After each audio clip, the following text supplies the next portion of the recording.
Hello, everyone. My name is Caleb Carlton. I am the president and CEO of the Great Lakes Stewardship Initiative.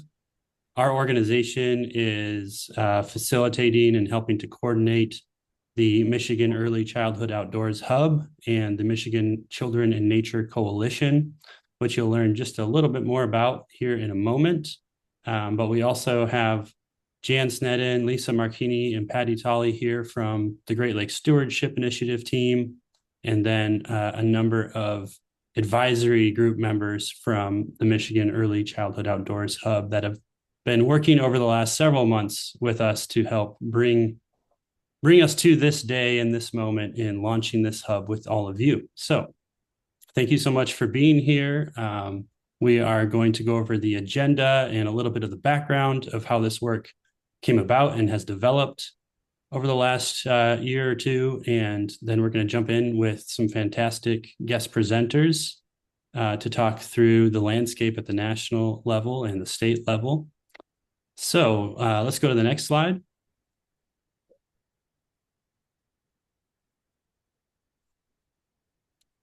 So this is a graphic that comes from the Michigan Children in Nature Coalition's work.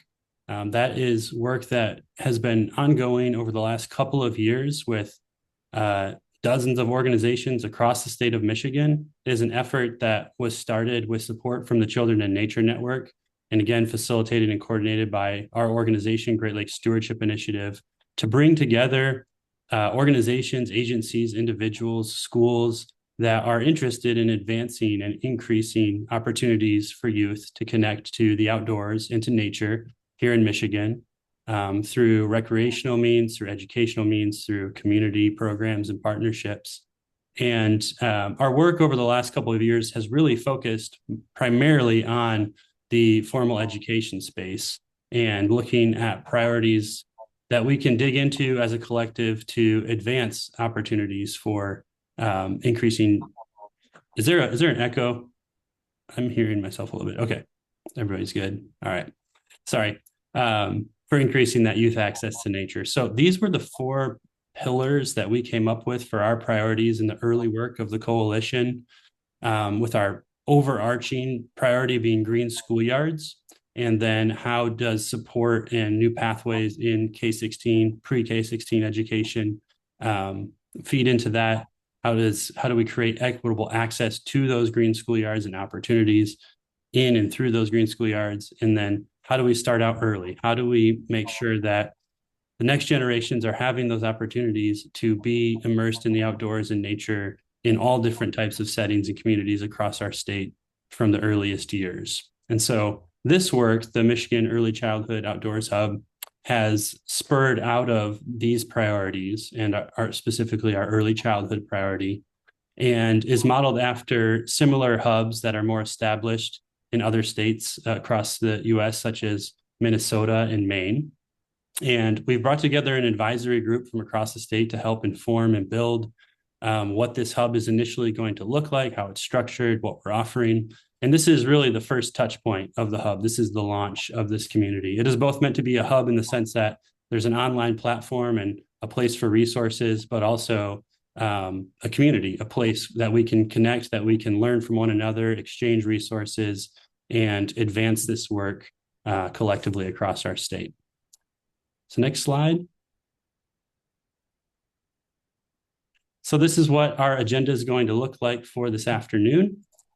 For the first hour or so, we're going to hear from our speakers, David Beard, Kit Harrington, and Erica Bigelow. And then for the second half hour, we're going to spend some time in breakout rooms, connecting with one another, getting to know who else has joined and is interested in this effort, and having you all generate some discussion and some reflection on what can make this hub most valuable and impactful for you and the work that you do in your space and your community. And then we'll talk a little bit about the next steps for the hub and where we're headed here in the near future as winter and spring eventually emerges. So let's keep it going. All right, so I have the pleasure of introducing our first speaker for this afternoon, David Beard, who is the Director of Policy and Government Affairs with the Children in Nature Network. David's awesome. David's been working with us over the last couple of years to help establish the Michigan Children in Nature Coalition and inform this work for the hub. And David's fantastic. We're so grateful to have him here and to have had him over the last couple of years to be such a key advisor and partner and supporter of this work. So, just a little bit about David. David works with the Children in Nature Network on a national scope in terms of policy related to increasing youth and community access to nature. He was previously the policy and advocacy director at Schools Out Washington, where he facilitated that organization's advocacy efforts, including educating policymakers and working with providers and stakeholders to secure more funding and better policies for the expanded learning field. Throughout his career, David has been an advocate for children and families. After working as the policy director at the Washington State Council for Children and Families, he spent 5 years at the Pew Charitable Trust and Maryland Advocates for Children and Youth, both dedicated to education policy issues ranging from pre-K to student discipline reform. And David's going to give us that overarching national perspective on the landscape around early childhood learning and related policy. So you can switch the spotlight over to David and take us away, David. Thank you, man. What a good hype, man. You need to. I wish you lived in Seattle. Hi, David Beard. You heard my intro. I am based out of Seattle, Washington, on the land of the Duwamish tribes and other amazing tribal communities. I've been had the chance to do a number of projects in Michigan over the past few years, including the Michigan Children in Nature Coalition, as well as some work in Grand Rapids, and then getting to have a little bit of work in Dearborn and Detroit with some of my team members at the Children in Nature Network. So I have grown to love your state, and I also, if I meet anyone from Michigan, I immediately put up my hand just to show I come in love and appreciation. Next slide, please. So one of the things I was hoping to focus on today is just a broad-based look at what's happening nationally and what a whole group of us are trying to make happen nationally to connect kids to nature. And this vein we'll be looking at today is really around the levers of public policy and funding. And I'm just going to call it out. This is a really tough time for the country, for many of our communities. It is sometimes hard to have these conversations, particularly when our public sector is feeling chaotic, to put it mildly, with our childcare systems being under this odd microscope. I mean, it's just an insane time.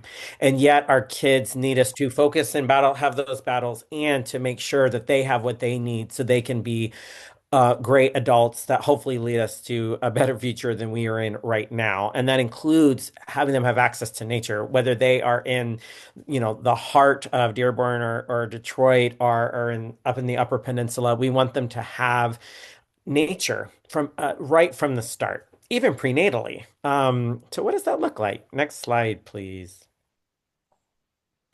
So I want to put in our Nature and Early Childhood Hub. This is brand new. And this hub is really just an amalgamation of all of our different resources that we have on early childhood and links to many of our partners, including Natural Start Alliance and all of their great work as well. It has the Outdoor Nature-Based Early Care and Education Collaborative, which I'll be talking about, which is a policy-focused collaborative, and our Early Childhood in Nature Toolkit, which is a brand new toolkit that really outlines through whether it's professional development or through programming or through city and local efforts or through public policy, how do we connect kids with nature, what's happening out there, and what can we learn from these different initiatives and strategies that are happening out there in the land. So we hope that you'll check that out. Next slide. So when we think about public policy and a coalition like yours and eco hubs that are doing some amazing work all over the country, what are some different strategies that we can think about? As we know, if we're really ever going to get at anything near scale for having large amounts of kids, particularly kids from low-income communities or kids that are from tribal areas or communities of color, we really have to think systematically. And the public policy levers that either do exist or that we need to make exist.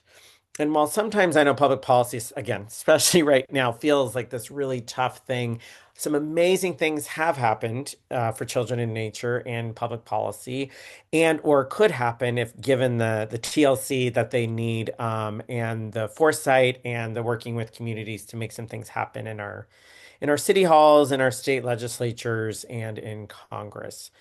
And so, as I go in this today, I mentioned if you go to that first link I put in there, it has if you go to that sort of the second part of that hub, there's the Outdoor Nature-Based and Early Care and Education Collaborative, and that's really an effort to get the word out in the public policy arena that these issues matter and that there is some ideas that we have to help make them happen for kids. And woven in that framework is focus on some programming pieces, environments and facilities, really burgeoning work around birth to three. What is the birth to three angle to this in public policy? And ultimately, how do we also use public funding to do these things? And I do this because it's always for this work, which is true in early childhood and particularly true in nature and early childhood, but is weaving together different funding streams and different policy levers to be able to have more access for kids. And so here are kind of the domains of, what I'm talking about here. And I'm not going to focus a lot on this because I know Kit's going to really focus on outdoor nature-based childcare licensing and also having our state-funded preschool programs incorporate outdoor engagement and learning. So you're going to hear more about that later. But there's a lot of burgeoning work happening there. And I believe, Kit will correct me if I'm wrong, I believe there's 6 states now that have some sort of a form of licensing outdoor programs. But there are other places and spaces where this work can show up for kids. Early childhood facilities and environments. So, right on site or nearby a programmatic site, what nature is available? Is it accessible to early learners and their providers or and their families during the daytime? Is it safe for them? And is there something for them to do while they're there that's appropriate? And kind of underpinning this too, depending on the audience you're talking to, is climate resiliency and sustainability.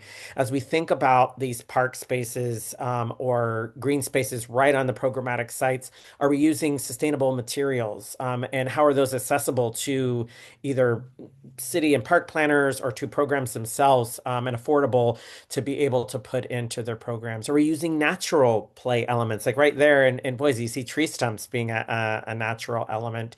It's amazing what kids can do with a couple of sticks, right? And some leaves. So are we incorporating nature into learning and how are we doing that, making it easy for providers? And in this particular viewpoint today, what is the policies that go to support that? So an example of that is like in San Francisco, they're actually using some voter approved initiative dollars to put into redeveloping park sites and other spaces that have natural sustainable elements that are helped designed by parents and other community members and can be used and where they also feel safe using across different parts of San Francisco. And they also prioritized communities that had the least nature access when they were, as they continue to build these different spaces. So that's one example. Another example is South Carolina and Texas are utilizing some professional development and other dollars to help providers build out natural spaces right on site. And I know we tend to think of natural spaces as being these big tree-filled environments. And yes, of course, that's great if that can happen. But if you don't have that, if you're a family home with a little backyard, or if you're a program that walks to a park, for example, what are some examples of how we can work with those providers to build out those spaces to make them usable, and what funding streams and public professional development can be offered to help them do that? So that's one example of one lane of public policy.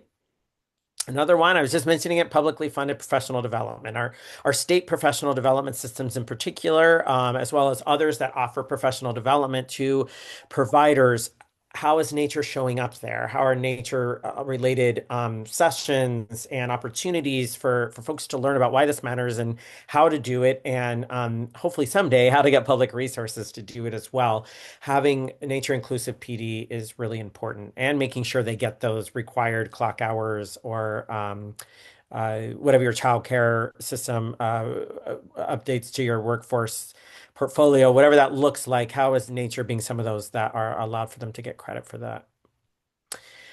Nature infusion into existing public programs. So this is something that, I know we're starting to take a look at the collaborative and at Children in Nature Network as well. For example, we have home visiting, whether it's nurse family partnership, parents as teachers, whatever the program is, to what extent is that infusing nature? How can they? How can we work with them to start even thinking along those lines, being one example. Another example is our libraries, and I don't have a link to this, but we have a Nature Smart Library Toolkit. We know that a lot of families with young children go to libraries for reading time or to check out books or to use the computer or what have you. And some libraries have nature all around them. Are we activating those spaces and actually maybe working with some early childhood programs to have some programming right on site? Um, and then of course there's childcare and public pre-K as well that we also want to think about. I think there's even a nexus as you all have a focus on green schoolyards. And I know Dearborn has thought about this in their green schoolyards work, but what is the early childhood piece to green schoolyards? When you have a public school that has an early childhood program or programming, what are the spaces that are meant for our early learners to also be able to utilize those spaces? Finally, the last sort of bucket, if you will, is public plans. And while that sounds just as exciting as you can imagine, I'm sure to everyone. But public plans are a great way to get something on the board. If you're a sports fan, you want to be on the board, right? These plans, whether it's emergency planning, whether it's your school district levy plan, whether it's your climate sustainability and adaptation plan, whether it's maybe your new mayor or a new governor, maybe it's a part of their plan, that how do you uplift these children and nature issues and specifically early childhood? And I just want to give one great example of this that happened in San Mateo County in the Bay Area. Also, the Bay. I know I hate to always reference California. There's more happening outside of California as well, but it's such a great way about how this all came about. There's a national climate. Now I'm going to forget the name of it. But there was a national effort around climate and early childhood and thinking about all the different components of what we need to make sure that we have a livable earth for our kids. Sort of San Mateo County lifted that up and said, you know what? We need to have our own action plan around climate. Whether that's what do we do when there is an incredibly hot day or a wildfire, all the way to how do we embed some learning opportunities and some more places for kids to be outside. So it's a really neat way to think about climate action and planning. And it was built with providers. It wasn't just some government entity alone. It was like, okay, let's work together to figure out what this climate action plan looks like. I just want to offer these sort of different pathways that the hub can think about over time, and where public policy can support your efforts and you can support moving the needle. All right, next slide. So these are potential funding sources. Right now, basically anything early learning is a potential funding source because none of it outright bans the use of outdoor engagement in early childhood, like childcare subsidies. But of course, you have to have the regulatory framework, like Michigan does, to be able to do that. But that's one option. Green schoolyards funding, there's been talk about maybe some funding in Michigan, hopefully in the future for green schoolyards, and that can include outdoor nature-based early childhood infrastructure as well as you're thinking about green schoolyards and who's at those schools. Outdoor learning environment efforts. There are some state agencies that have outdoor learning, and sometimes it's not always who you think. You may have, I actually don't know if you all have an Office of Outdoor Recreation, but that could be a great partner to think about in moving this effort. Obviously, your Department of Education, your department that houses early childhood, of course. All of these efforts, there may be outdoor learning efforts, or could start outdoor learning efforts. And so that's a great place to also look at funding because there could be funding there for some sort of a project or initiative. Or you can talk to your legislators also about maybe having some spearheading some sort of funding.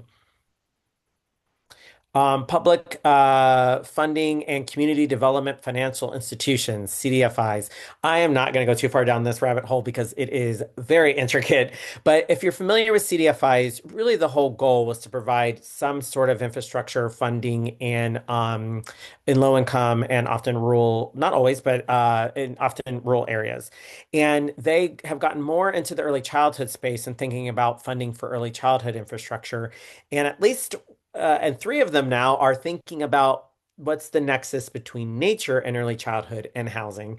So that is one place to look at. I know there has been some CDFI funding in Michigan, and while CDFIs themselves are not public entities, they can accept public dollars. And that San Francisco initiative I mentioned earlier actually is a CDFI kind of spearheads that effort with San Francisco Children in Nature, and they take the public funding, if you will, and then help project manage the whole effort there. So there is a cross section there with CDFIs that happy to explore if you all find that you're interested in that.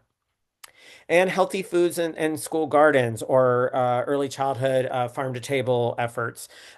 This is another way to think about public funding, and some states are using some of their CDC and other health related funding for early childhood farm to table or healthy foods. So that's another way to think about early childhood programming or engagement and getting some resources in, even in this chaotic time, to be able to move some of these things and have more kids getting the nature that they need to be healthy and happy and learning.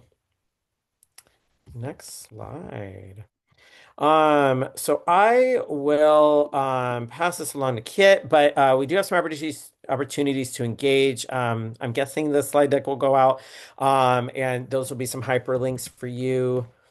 Next slide. And I'll put my email in chat, but also that QR code is right, that link that I just dropped in chat, which has just a ton of research and some other policy related resources that you might be interested in.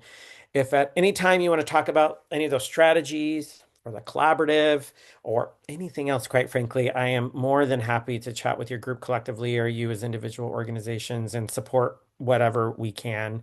I'm really excited that Michigan has taken all of this on and all that you're doing to connect kids with nature in your gorgeous state.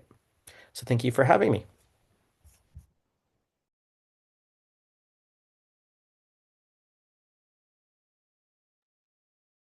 Thank you so much, David. We really appreciate it. We do have a couple of minutes for questions for David, if anybody has specific questions that they'd like to pose,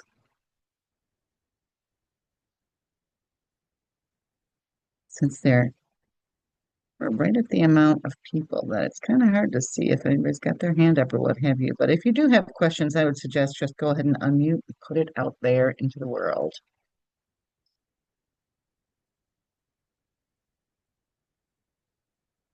And if not any specific questions, then we will move along to our next presenter, Kit Harrington. Yes, thank you so much, David. That was phenomenal.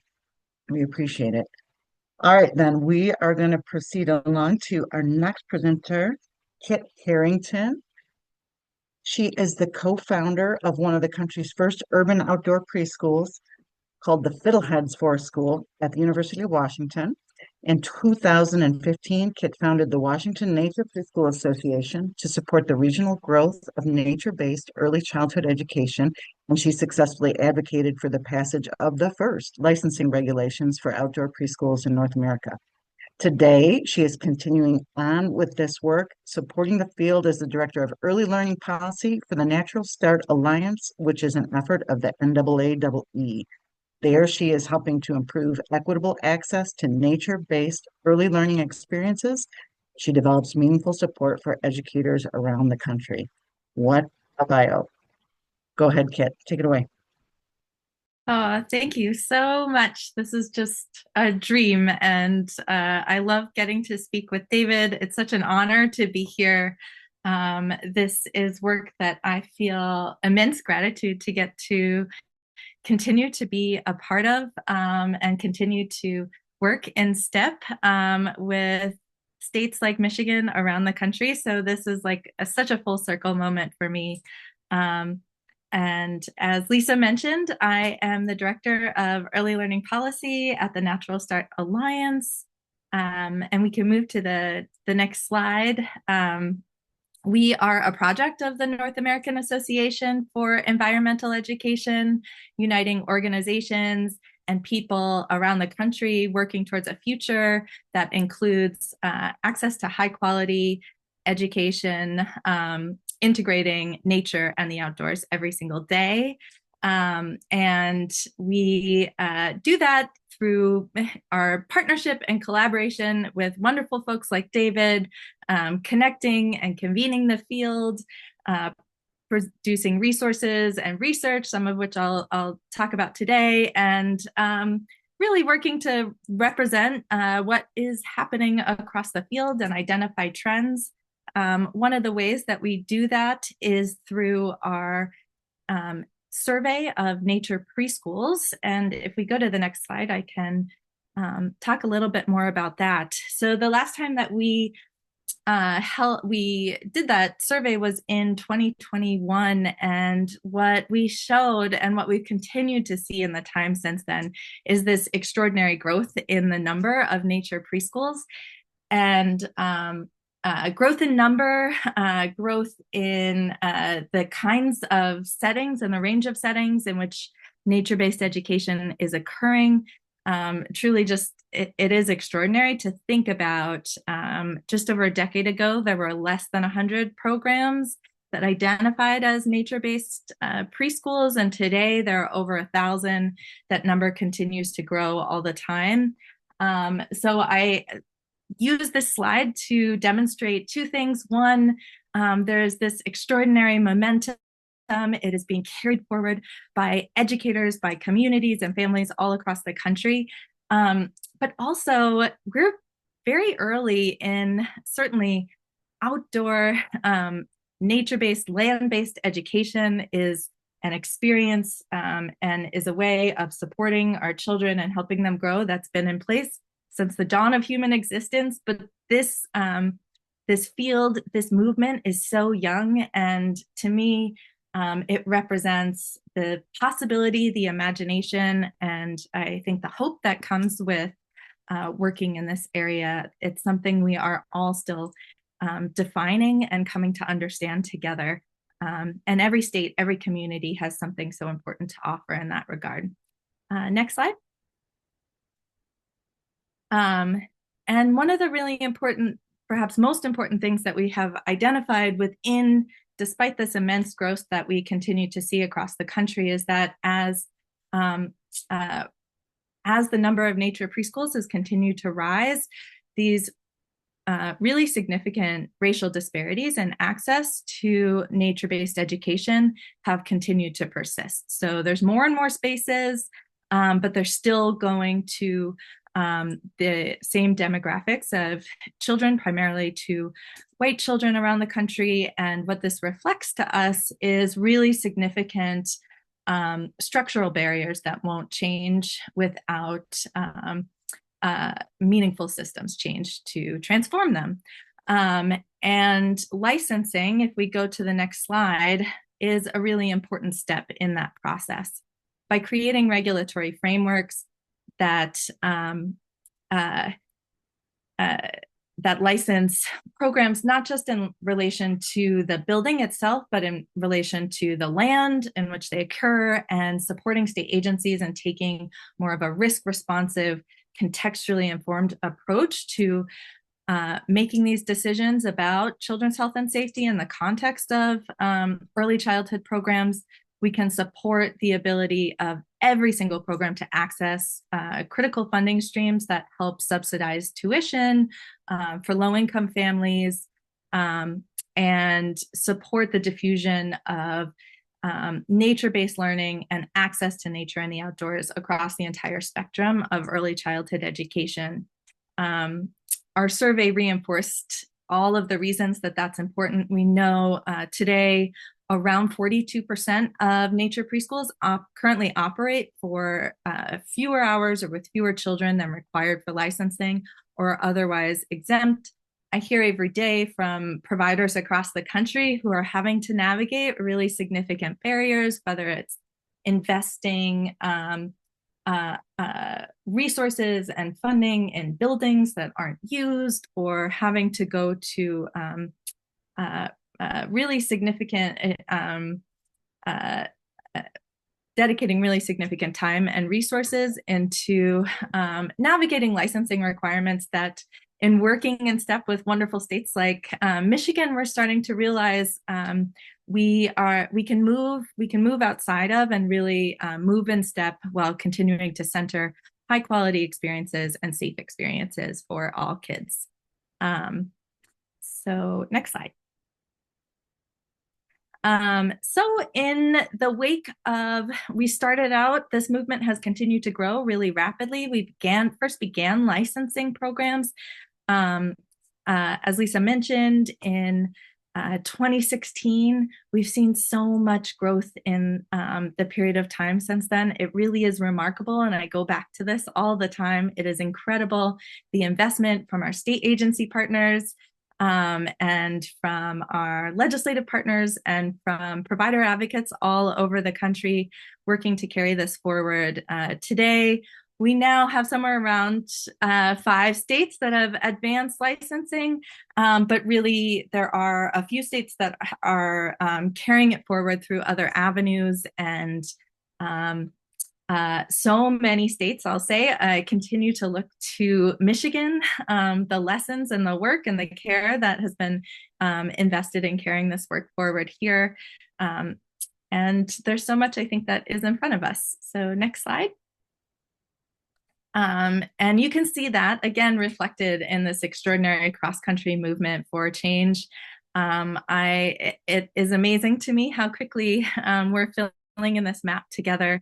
And again, that is such a reflection of people working collaboratively across networks and organizations to make this work happen, to share resources and learn from one another, which you can see if we go to the next slide.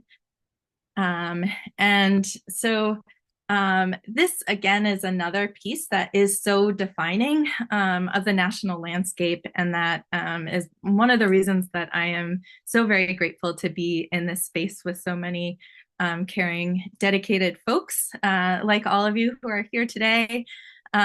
Natural Start is rooted in our networks, which include the Regional Network Alliance, the Higher Educators Coalition, our ONB Policy Huddle, the Black Educators Network. We are also part of the larger NAAW's affiliate network. But then in addition to that, we have all these amazing partners who we work very closely with and work to connect our network partners with, like the Children in Nature Network, NEAR, NAYC, NLI, ECHO, and many others. And it just, I think, really has become a defining piece of how we're carrying this work forward, is to recognize every state, the work of thinking about regulatory change, policy change is significant. And it is situated in place with every single state, but there's so much support. And there really is this movement that is all working to help carry this forward and to learn from one another. So next slide. And in particular, I did want to highlight, there are a couple of really fantastic spaces that are being held along with these great resources.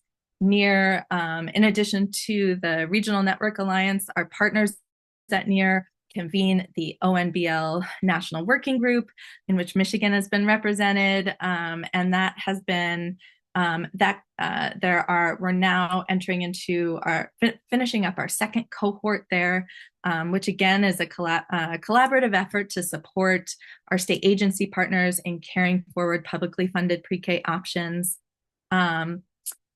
But when it comes to thinking about how do we continue to carry this work forward in states like Michigan, another thing I just want to highlight is there are so many new policy resources that are being developed every single day that are accessible, from Natural Start's recently published draft recommendations for licensing outdoor and nature-based programs, to our nature-based preschool professional practice guidebook. We have a weather chart that we've been developing in partnership with Dr. Aliza Yerer in Washington State that will be coming out soon, that we're very excited about. Our partners at NEAR, the State Policies and Guidance on Outdoor Preschool, is a fantastic resource, as well as their recent report on Latine perspectives on outdoor nature-based early learning. David talked about the new toolkit that they recently put out, which I am still there's so much in there. So definitely take a look at that. And we have MIECO has recently published state and federal policy guidelines as well. And then here in Michigan, Michigan's own Rachel Larimore, the Evaluating Natureness and the Nature-Based Education Rating Scale represents a really critical tool. And that's something that I want to continue to elevate, is that change comes from all levels. It's occurring at a local level, it's occurring at the county level, the state level, and within the program, within programs themselves. And there are some great stories of how providers are utilizing resources like Neighbors, some of these other tools, to continue to work in partnership with their agencies, with their licensors, and carry forward change. Next slide. And something I talk about again and again is this idea that we are only at the beginning of this process. It's a part of what makes it so exciting. We're all sort of defining where we can go together. David talked about the range of sort of policy levers that we have to start to think about how we can change these systems. But some of the areas that we are looking to and starting to better understand increasingly is the impact of having the kinds of training and competencies that are developed within policy change, like licensing, that become accessible to providers and programs. In Washington State, many of the resources that were developed have been translated into multiple languages and are now accessed even more by programs operating outside of within traditional licensing than within outdoor and nature-based early childhood licensing. And I think another really important part of this work is we are working together to establish a framework to support states in thinking really intentionally and supportively about young children's experience, how we're navigating risk, environmental conditions during a time of change. We have, continuing to advance how we think about and integrate nature, as I mentioned, into things like our quality ratings and improvement systems, looking at options like hybrid licensing that help to increase the number of children that can be served when we can license both our land and our facilities. We are also increasingly recognizing there's still greater need to, I'm not sure if that if that's me or not, but need to bring in and center Indigenous voices all the way through the process, both in our policy outcomes and our definition of what nature-based and outdoor and land-based education can be. So we'll head to I think the last slide, or the second to last slide, but there really is this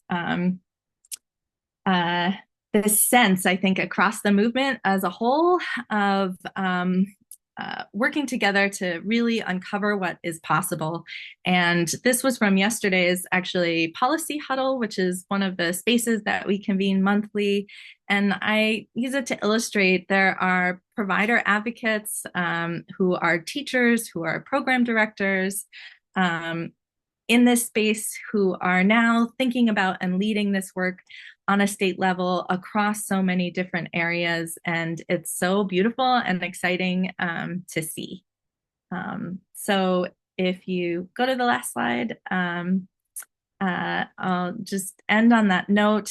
I love this quote and I return to it again and again. The qualities of the conditions in which people live are not evenly or randomly distributed. They are shaped by and deeply rooted in public policies and social history.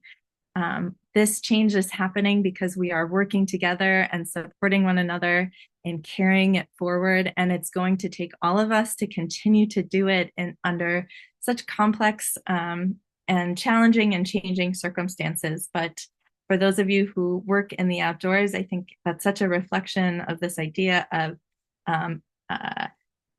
intentional adaptation and creativity.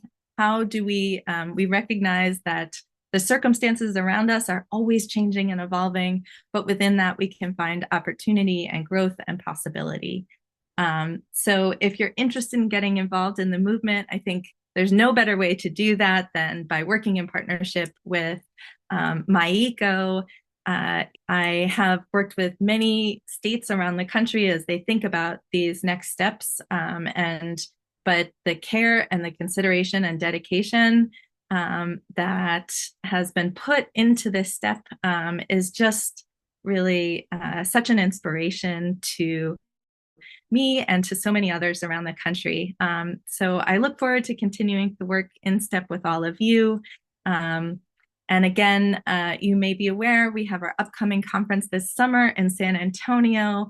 We're really looking forward to returning to a conference that is situated within a program, which is part of such a special experience and what first inspired me as a program director to go back and think about how we could make change in new ways. So thank you all so much. And I will hand it off to Erica. Thank you, Kit. I'll step in for just a second here and see if there are any questions that anyone has for Kit. We'll just practice our wait time here.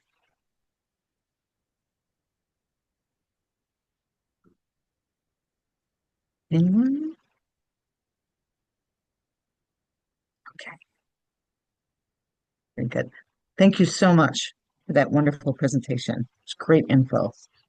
I would ask you a million questions, but we are going to stick to our schedule here. And it is my honor to now introduce our last presenter for today.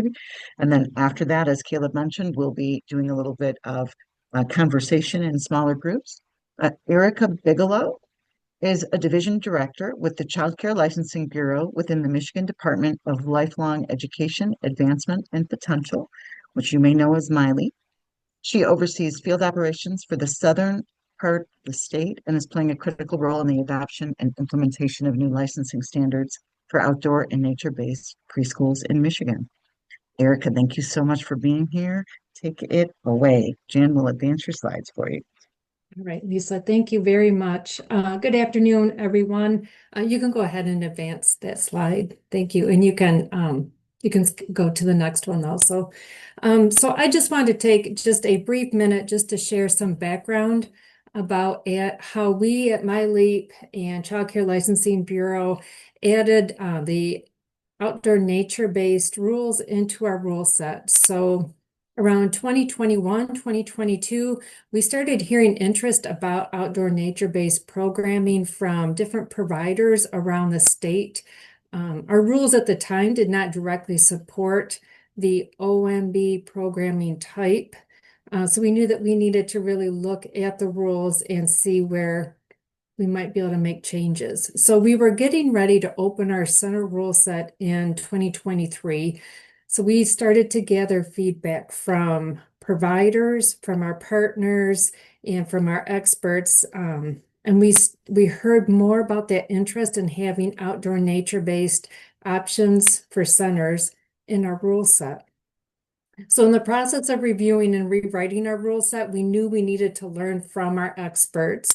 So we consulted with other states and other OMB experts to learn as much as we could about OMB programming.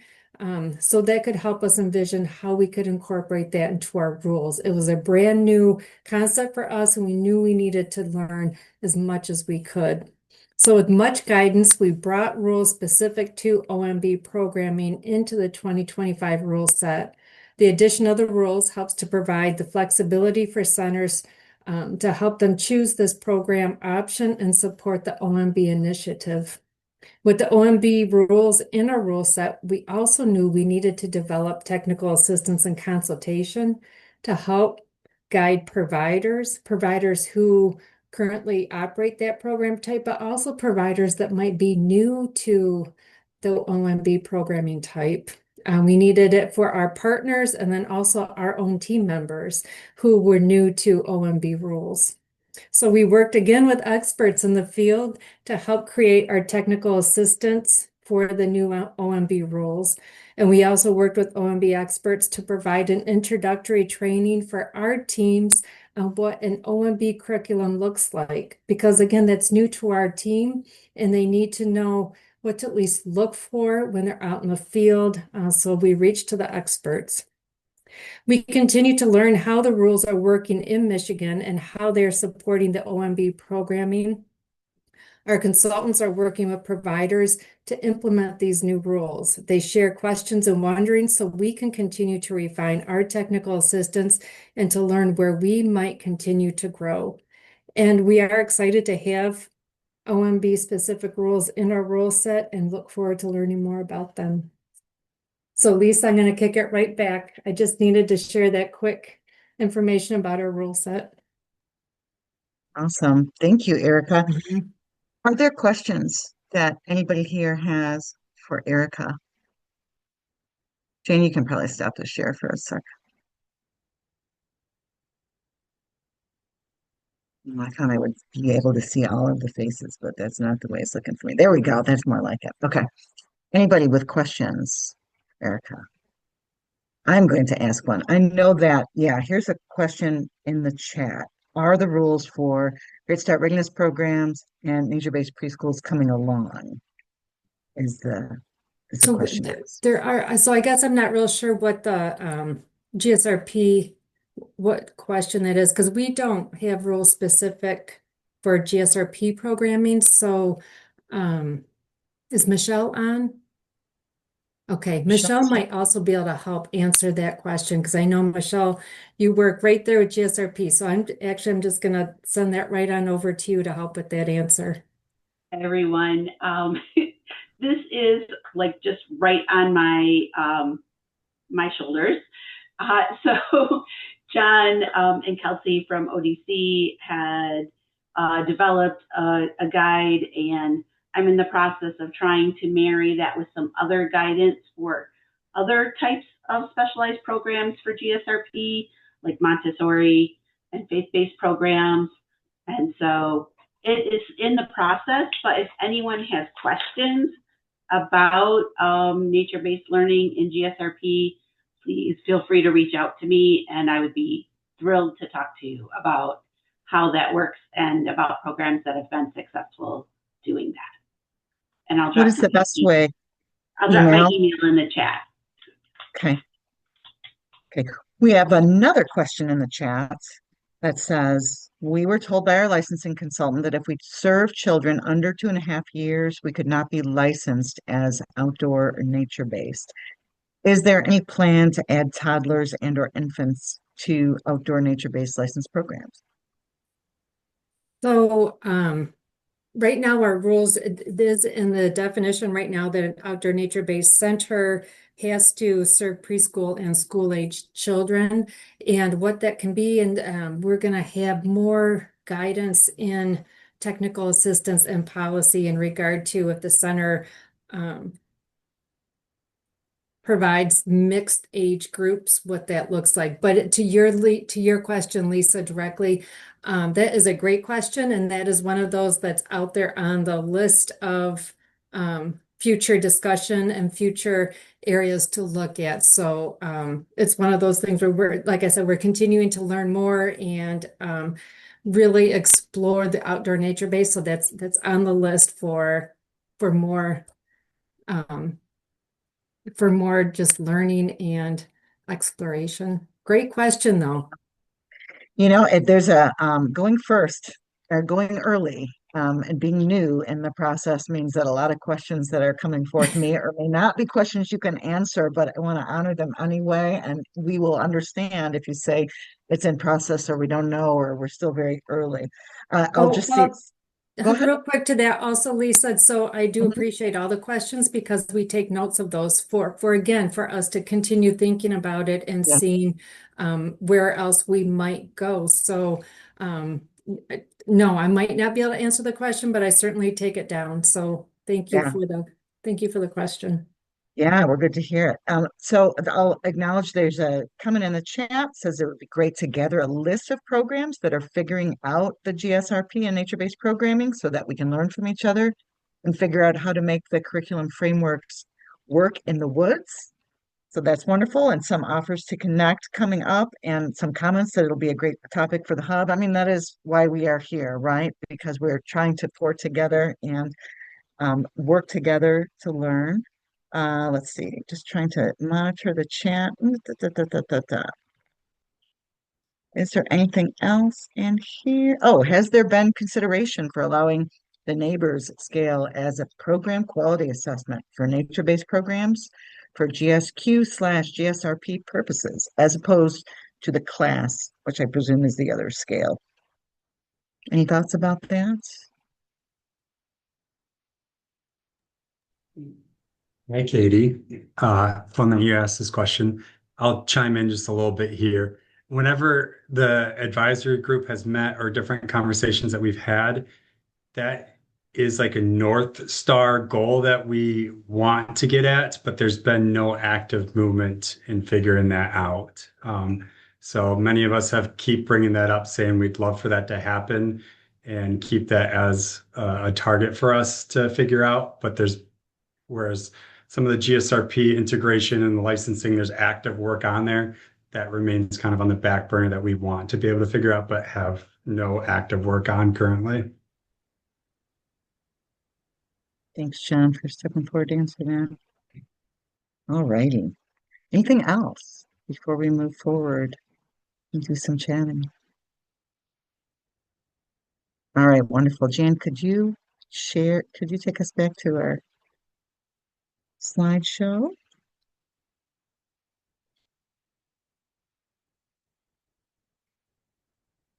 Thank you so much. All right.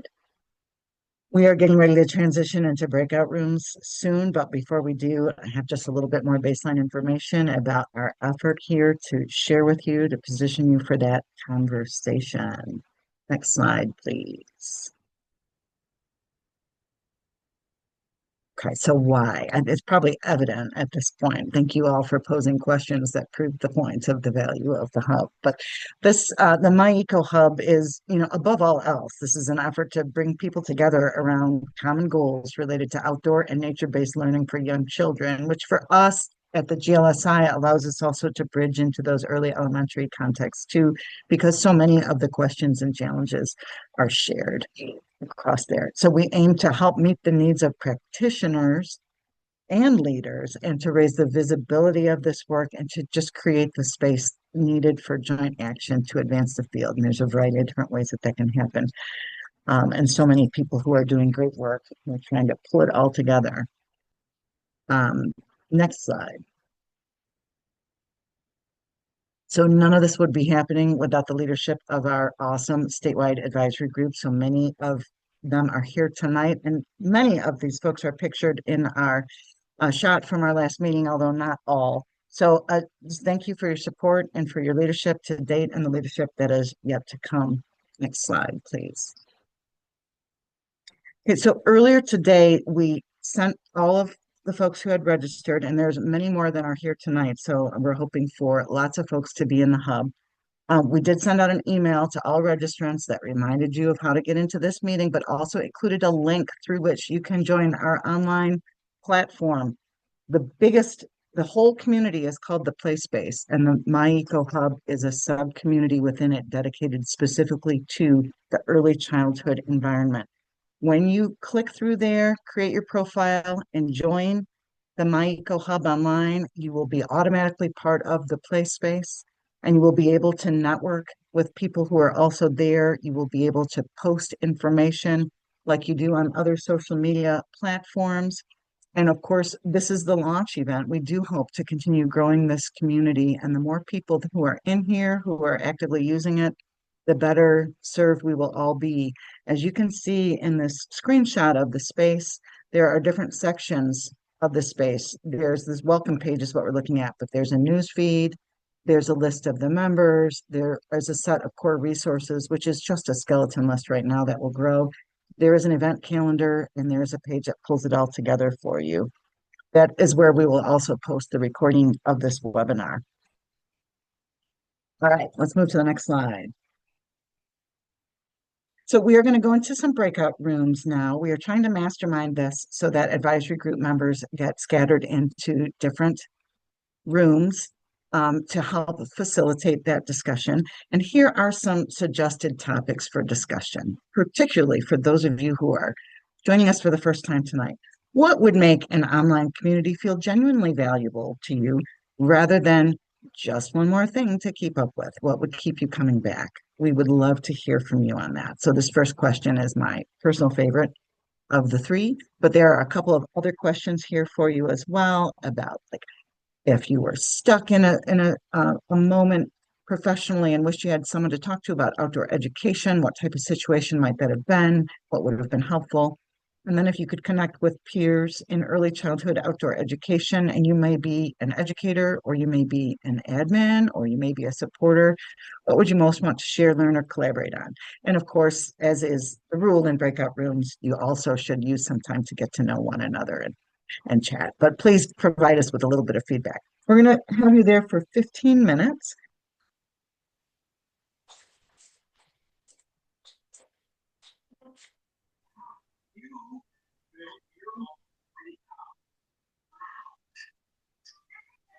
All right. Welcome back, everybody. I hope that you had wonderful discussions and got to meet some people that you have not met before. We're going to be done here pretty quick. We're going to wrap up, I think, a little bit before our scheduled end time. And we'll give you back your minutes at that point. I just have a few next steps to leave you with. So, Jan, if you want to go to the next slide. So how can you stay involved with the MyEco Hub and help build a movement? We would love to keep connected to you. I know many of you, when you registered for this event, clicked the yes when we asked if we could add you to our list, and we appreciate that so much.